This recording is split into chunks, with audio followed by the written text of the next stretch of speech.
સમય ભારતીય જનતા પાર્ટી માટે ખૂબ જ સંઘર્ષભર્યો રહ્યો છે, કારણ કે ચૂંટણીના પરિણામો પછી હવે જાણે ભાજપમાં જ આંતરિક યુદ્ધ શરૂ થયું હોય તેવા ચિત્રો સામે આવી રહ્યા છે। ભાજપના જ નેતાઓ ખુલ્લેઆમ નિવેદનબાજી અને આક્ષેપો કરી રહ્યા છે, કારણ કે જે રીતે આ વખતે ભાજપે સનિષ્ઠ કાર્યકરોની અવગણના કરી અને પક્ષ પલટુઓને પહેલા ટિકિટ આપી અને તેમના કેસરિયા કર્યા તે કદાચ જૂના કાર્યકરોથી જોવાયું નહીં। અને એ વખતે જ ચૂંટણી દરમિયાન જે ભાજપના જ નેતાઓએ આવા પક્ષ પલટુ વિરોધી મતદાન કરાવવાનો પણ ઘણી વખત પ્રયત્ન કર્યો, જે લોકો સામે હવે આવી રહ્યું છે। નમસ્કાર, ટકાટક મીડિયામાં આપની સાથે હું છું જાનવી।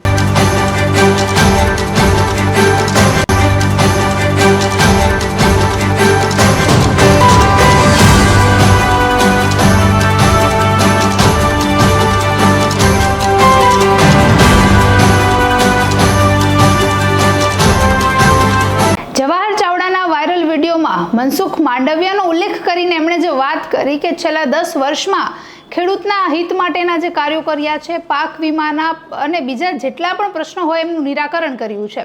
એટલે હવે જવાહર ચાવડાને એમના ઓળખ માટે ભારતીય જનતા પાર્ટીના લોગોની જરૂર નથી। એ લોગો હટાવે છે ને પાછળનું જે મશાલ પકડેલા જે વ્યક્તિનું ચિત્ર છે એ કહે છે કે જે આ વ્યક્તિ છે એ મારી ઓળખ છે। એટલે હવે એમનો જે વાયરલ વિડીયો છે, એમણે જે નિવેદન આપ્યું છે એ ભારતીય જનતા પાર્ટી છોડવાની વાત કરી રહ્યા છે, કોંગ્રેસમાં ફરીથી જોડાણની વાત કરી રહ્યા છે કે શું, તે અંગે કોઈ એમને એ અંગે કોઈ ખુલાસો આપ્યો નથી, કોઈ સ્પષ્ટતા નથી કરી।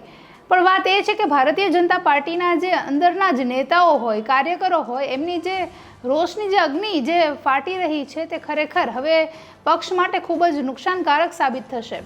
હવે આવા લોકો વિરુદ્ધ ભારતીય જનતા પાર્ટી શું એક્શન લેશે તે પણ એક મહત્વનો પ્રશ્ન છે, કારણ કે ચૂંટણી પહેલાં ભારતીય જનતા પાર્ટીએ કહ્યું હતું, એમના મોવડી મંડળે કહ્યું હતું કે જેટલા પણ લોકો પક્ષ વિરોધી કાર્ય કરી રહ્યા છે તેવા તમામ લોકો પર હાઈકમાન્ડની નજર છે।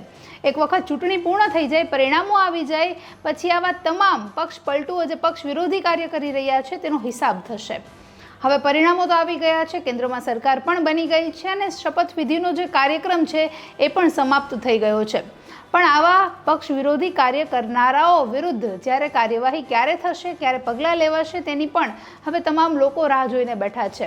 હવે ખરેખર આ વખતની વિધાનસભા ચૂંટણીમાં જ્યારે બધી જ 5 બેઠકો પર પક્ષ પલટુઓને ટિકિટ આપવામાં આવી અને 5નો વિજય પણ થયો, એટલે હવે ભારતીય જનતા પાર્ટીના જે સનિષ્ઠ કાર્યકરો છે, જે નેતાઓ છે, તેમને થોડું મન દુઃખ થાય એ વાત પણ સ્વાભાવિક છે।